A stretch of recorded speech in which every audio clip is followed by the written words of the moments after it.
Gusto mo ba manirahan dito sa Imus, Cavite? Just around 20 to 30 minutes away from MOA, Makati, and Airport.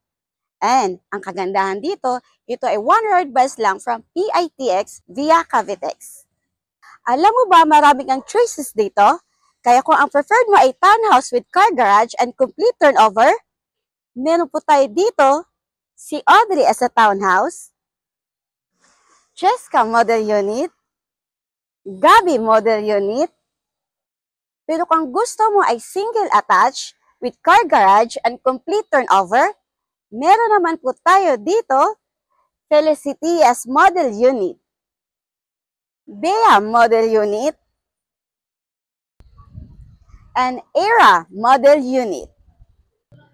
At kung ang pinakagusto mo ay single attached, complete turnover, and of course with car garage, meron naman po tayo si Dana as Model Unit.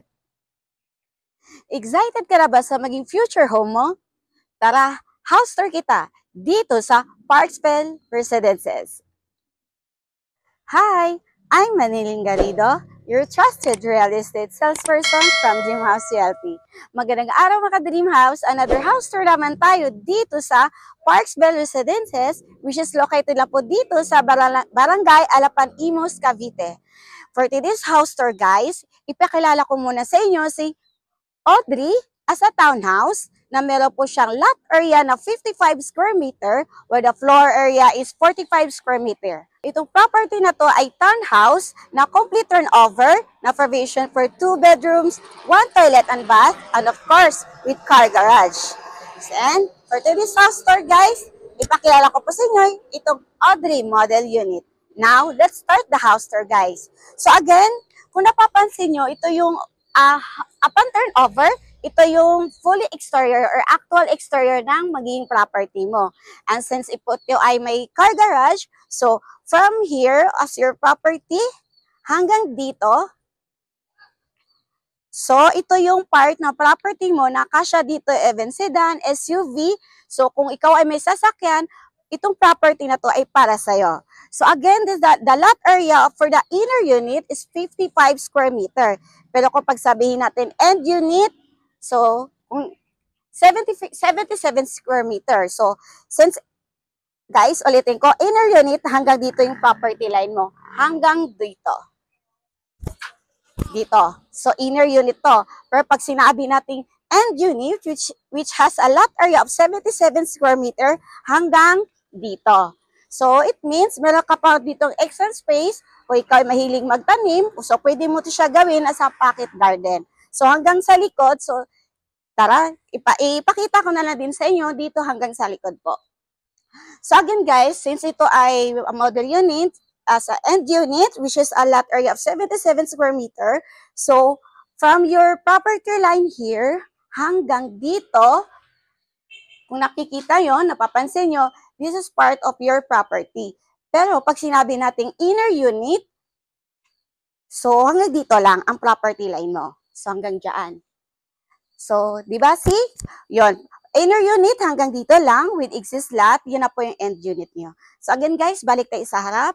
So again, ang kagandahan dito guys, sobrang lapit na po to sa lahat.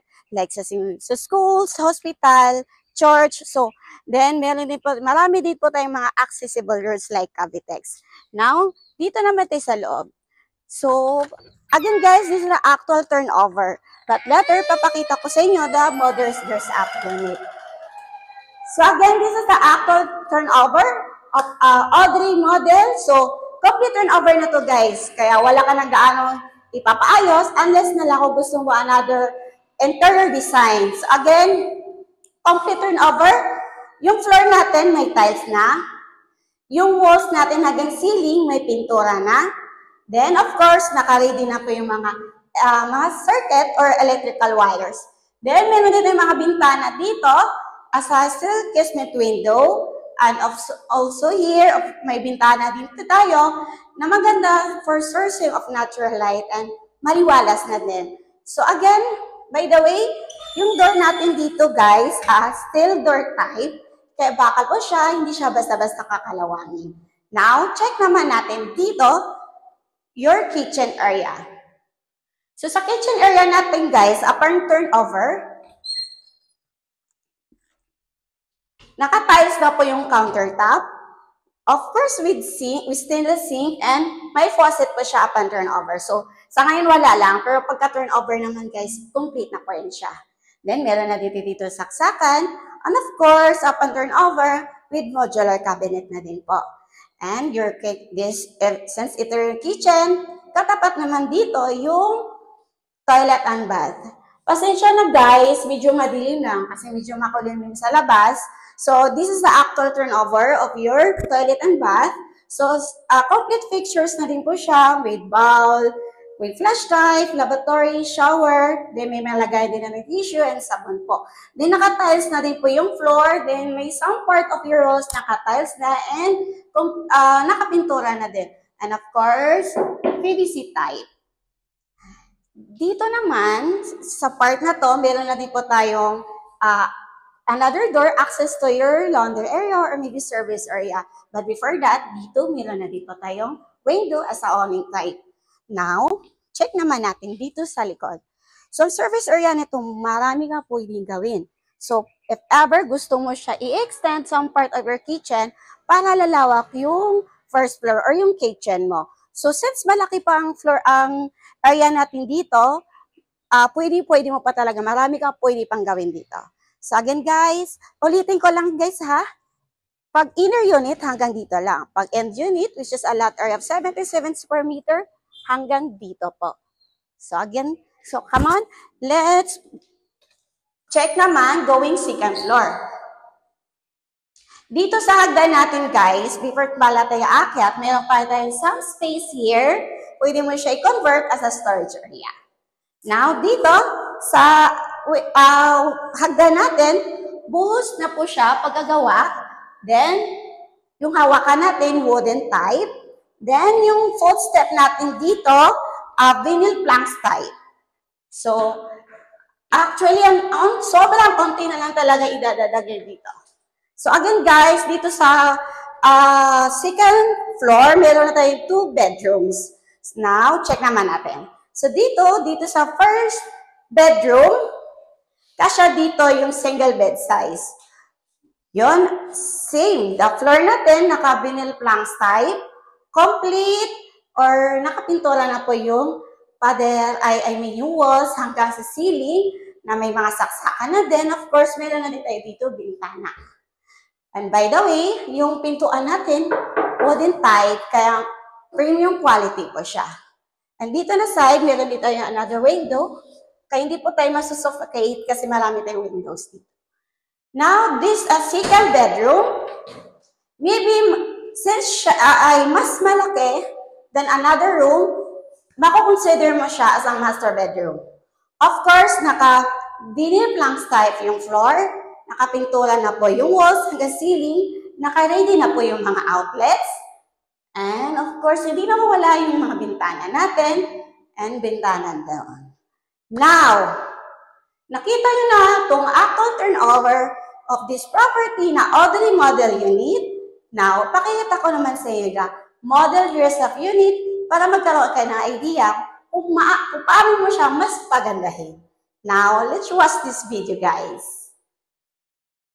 Hey guys, kung kanina na ipakita ko sa inyo the actual turnover of Audrey model unit, that this time, pakita ko naman sa inyo si model dress up unit. So, come on guys. So again, this is the model dress up unit, the same lang din po. This is the car garage. So, medyo madilim. Okay.